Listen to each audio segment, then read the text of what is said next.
guys, I'm so excited. I wanted to share with you today how I created this cute little embellishment out of scrap paper that I think every one of you are going to truly enjoy. But before I get started, let me explain everything these days. It seems like from commercials to magazine ads, everything has one of those Polaroid instant cameras. I mean, they're everywhere. I'm seeing them inside of stamps. I'm seeing them on just about paper collections, almost everywhere. Pink Paisley just released a paper collection that has Polaroids all over it. So I decided I wanted to start making up some little Polaroids, and they're super easy, guys. So what I did was I have this square. I don't even know why I never thought of it before. And if somebody has a video on this, I am sorry if I'm stealing your thunder, but I've not seen a video anywhere. Haven't really looked for one, but I just wanted to do this for my subscribers. So anyway, there is this nestabilities die, which is square. Now, there are 3 different kinds of the square nestabilities dies, or shape of spellbinders dies. I can't talk, spellbinders dies. There's 3 different versions of the square. There's this one, which is the small squares, then there's the large squares, and then there's the grand caliber squares. Any of those will work. Any of them. The only difference between the small and the large squares are, I think they're like a 1/4 or a 1/2 inch bigger than this set. So depending on how small you want to make them or how large you want to make them, either one of those will work. And the grand caliber, I don't know what the smallest size that the grand caliber goes down to, so you may want to check those, but as long as it's square, it will work. It just may limit the size of them that you need. Excuse me. So what I did was I just went through some of my scrap papers, and in this instance I cut out using the 3rd one in, I believe. No, it's the 2nd one in. Yeah, no, it was the 3rd one. I just picked up the wrong one. Excuse me. The 3rd one in, and basically I just trimmed my paper down so that it was almost level with that cut, and I die cut it out. On this one, which is like super cute, this one is like 1.5 inches. Let me see how big it is. This one's going to be about, it's about 1.25 inches long. How cute. That one was this one, which is the 2nd one, the 2nd size in.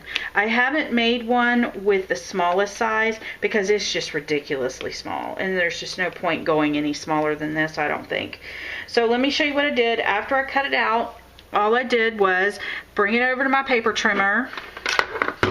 And I try to keep my paper trimmed down before I cut the square so that it's roughly going to be about the same on all the sides, because it just makes it easier.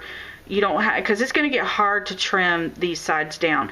But if you wanted to, I guess you could take a large piece of paper like this, put your die in the center, and then you would have plenty of room for cutting all around. I don't like to measure, so I don't want to deal with all that. And then roughly you're going to leave about 2/3 of it, or about, 3/8 hanging off on the bottom for where the Polaroid is.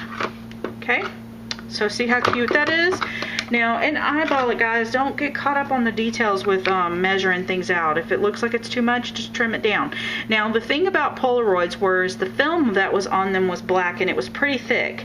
So what I decided to do with this one was back it with a piece of black cardstock. But what I'm doing with all of them, even if I don't, is I'm just running around this edge just a little bit with some of the black ink. This is just regular black ink. And what that's doing is it's giving me that little bit of detail around the edge where it gives the illusion that the black piece is still in there. Now, of course, you could leave these open.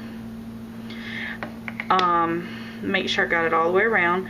You could leave these open and use them as photo frames, or use them to kind of highlight a word on a page. Like if you had, like I've got this little piece of scrap here. Let me take it out of the bag.